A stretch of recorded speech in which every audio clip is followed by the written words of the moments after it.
A graça e a paz, meus amados irmãos. Estamos aqui mais uma vez para meditar na palavra do Senhor nesta terça-feira. E hoje nós vamos meditar no livro de Jonas, vamos continuar o capítulo 1, agora dos versículos 11 ao 17, vamos terminar o capítulo 1 do livro de Jonas no dia de hoje. Amém? Então vamos ler a palavra de Deus e em seguida eu vou orar. Jonas, capítulo 1, a partir do versículo 11, diz assim: Disseram-lhes: Que te faremos para que o mar se nos acalme? Porque o mar se ia tornando cada vez mais tempestuoso. Respondeu-lhe: Tomai-me e lançai-me ao mar, e o mar se aquietará, porque eu sei que, por minha causa, vos sobreveio esta grande tempestade.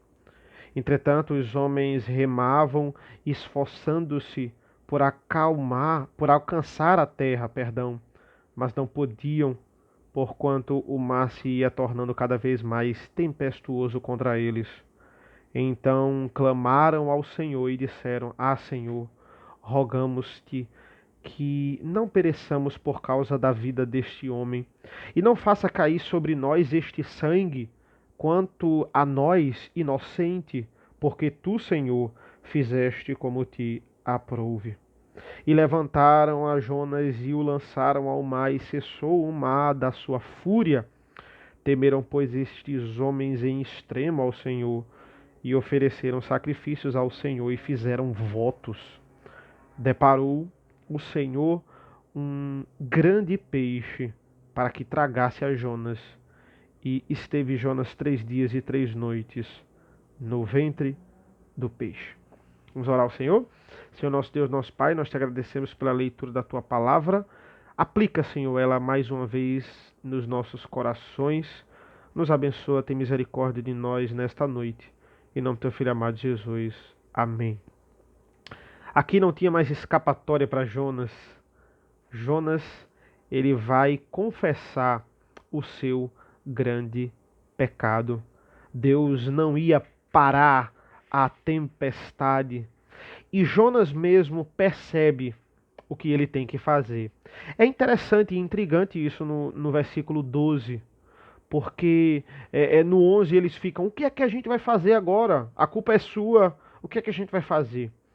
E ele vai dizer assim: me lancem ao mar. Se vocês se lançarem ao mar, a tempestade vai se aquietar. Qual é a garantia que Jonas tinha disso? Porque veja, Deus se revela a Jonas e fala diretamente com Jonas no início do capítulo, dando a ordem a ele para ir a Nínive. Mas Deus não chega dizendo aqui, diz assim: Jonas, se você se jogar, eu paro a tempestade. Como é que Jonas tinha tanta certeza disso? Porque ele sabia que o pivô da grande desobediência ali tinha sido ele. Ele tinha desobedecido a Deus e aquilo estava acontecendo por causa dele. A sorte, né, que Deus interferiu lá, fez isso. E Jonas mesmo dá a solução. Veja, muitas vezes na vida da gente, a gente não vai precisar de uma revelação de Deus, Deus descer para dizer o que a gente tem que fazer. É só a gente somar 2 mais 2. Que aí a gente vai ver: não, eu desobedeci aqui, eu tenho que pedir desculpa. Eu fiz isso aqui, não, eu só vou fazer isso aqui se Deus descer dizendo o que eu tenho que fazer. Jonas não esperou isso. Jonas disse: não, está acontecendo por causa de mim. Se eu sair daqui, Deus vai acalmar a tempestade. E ele fez uma dedução correta. É isso que vai acontecer. E eu acho muito interessante no versículo 13, que quando Jonas dá a sua sentença, a gente vê que Jonas é um crente, porque ele agora vai se arrepender. Ele só era teimoso, e tem muito assim na igreja, né? É aquele crente que ele precisa de um empurrãozinho a mais, de uma situação a mais para ele de fato se arrepender, né? Então, até entre os discípulos nós tínhamos assim. E Jonas ele vai precisar dessa tempestade para reconhecer, dizer: não, eu desobedeci a Deus e agora eu tenho que ser jogado aqui. Então ele era um crente fidedigno, porque nós vemos arrependimento de fato em Jonas agora nesta passagem. E aí o versículo 13, os marinheiros eles tentam salvar a vida de Jonas. Né? Olha que eles ouvem a sentença de Jonas, mas eles tentam alternativas para que todo mundo sobreviva. Veja que esses homens, eles não queriam matar Jonas, não queriam jogar ninguém no mar. Eles remam esforçando aqui para alcançar a terra. Então olha que coisa interessante, eles não estavam longe da terra, eles tinham saído de Jope, onde Jonas vai pegar o barco lá, e eles estavam perto da terra, porque eles remam tentando chegar à terra. Para remar, tentando chegar à terra, eles não estavam longe. Então eles ainda remam, ainda tentam fazer alguma coisa, mas a tempestade estava muito grande. Estava piorando. A solução era jogar Jonas. Então eles clamaram ao Senhor: Senhor, não caia sobre nós o sangue desse homem. Não caia sobre nós, porque tu, Senhor, fizeste como te aprouve. Muitas pessoas e muitos comentaristas até falam de uma conversão desses homens. Eu creio que sim, certo? Mas eu tenho comentaristas reformados também que dizem que não. Até porque é difícil a conjuntura, porque aqueles homens eram politeístas. Para eles se converterem de fato, eles tinham que largar os outros deuses. Se eles considerassem o Deus de Jonas como mais um Deus, eles não tinham se convertido. Mas eu creio na conversão deles porque o versículo 16 ele é bem enfático. Ele diz assim: temeram, pois, esses homens em extremo ao Senhor e ofereceram sacrifícios ao Senhor e fizeram votos. Então, é uma conversão aqui bastante provável, mas o texto ele não quer dizer isso. Ele não tem o objetivo de declarar a conversão desses homens. Mas temos aqui nuances, né? Temos vestígios, temos pistas.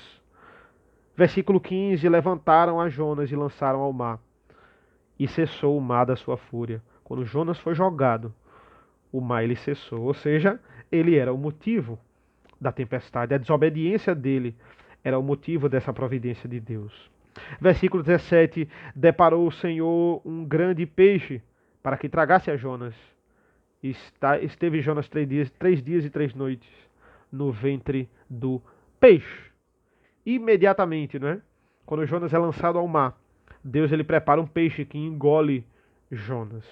Nós não sabemos a espécie dessa criatura, se era um tubarão-baleia, se era uma baleia cachalote, né? Que muitas pessoas deduzem aí que foi uma dessas espécies, certo? Ou qualquer outro peixe que Deus usou ali para engolir a Jonas por inteiro. Mas nós não sabemos a criatura ou a espécie específica, mas esse foi um ato miraculoso de Deus, certo? Foi uma intervenção de Deus, mais uma intervenção de Deus na vida do profeta. Irmãos, o que é que a gente pode aprender com esse capítulo 1 de Jonas, só fazendo uma mini conclusão aqui deste capítulo, certo? Deus ele é o Senhor de toda a criação, ele é o Senhor de tudo. E olhe que ele é o Deus, a gente acha que Deus só é Deus da igreja, né? Ele é o Deus de tudo. Né? Ele é Senhor de tudo, ele é Senhor do inferno, ele é Senhor do céu, ele é Senhor da terra, ele é o Deus de tudo. E no final até pagãos reconhecem o Senhor. Eles entendem aqui o poder do Senhor. Eles se deparam aqui com o total poder de Deus. Ele é o Deus de tudo, ele é Senhor de tudo. O capítulo 1 de Jonas nos mostra muito isso. Segundo, nós temos que entender que tudo é regido pela vontade de Deus.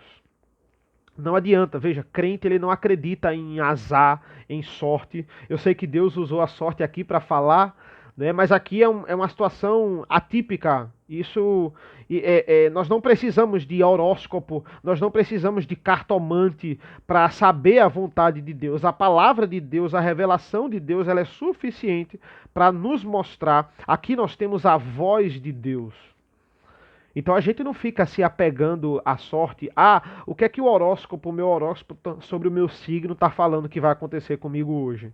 Crente não acredita nessas coisas, porque para nós o acaso não manda em nada.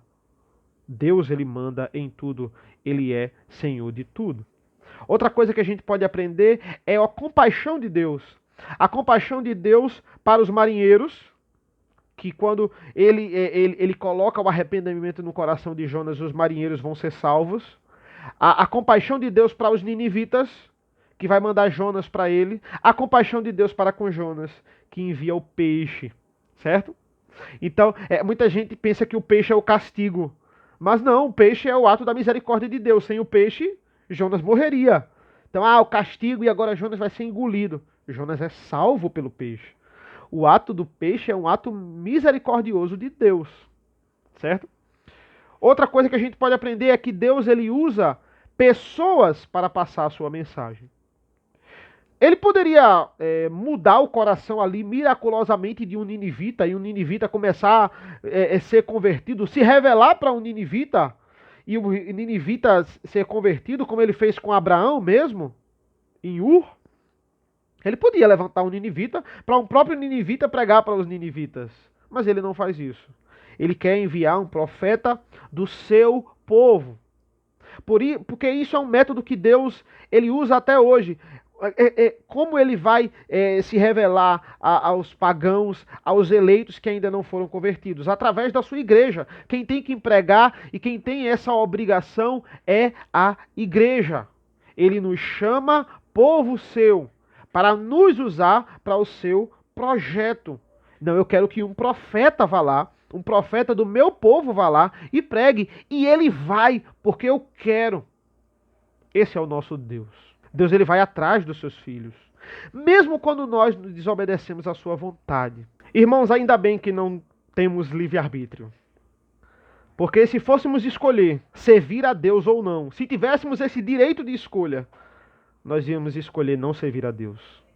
Por causa da nossa natureza pecaminosa, por causa da carne, por causa do mundo, porque somos escravos, porque estamos mortos em nossos delitos e pecados. Ainda bem que não existe livre-arbítrio. Ainda bem que Deus não nos dá esse direito, porque nós não escolheríamos Ele. Mas Ele nos chama e o seu chamado, ele é irresistível. No nosso estado caído, a ausência de livre-arbítrio é igual ao peixe. Não é punição de Deus, é misericórdia de Deus. Então, graças a Deus porque não existe livre-arbítrio. Graças a Deus pela sua graça, pela sua misericórdia, porque Ele é bondoso e Ele pensa nos seus filhos. Apesar de toda a nossa imaturidade, Deus age nas nossas vidas e nos usa para o seu trabalho. Que nós possamos ser cada vez mais usados por Ele. Amém? Vamos orar ao Senhor. Senhor nosso Deus, nosso Pai, nós te agradecemos pela Tua palavra.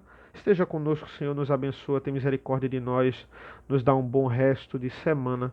É isso que nós te pedimos e agradecemos. Em nome do Teu Filho amado Jesus, amém. Uma boa noite a todos, meus irmãos. Deus abençoe.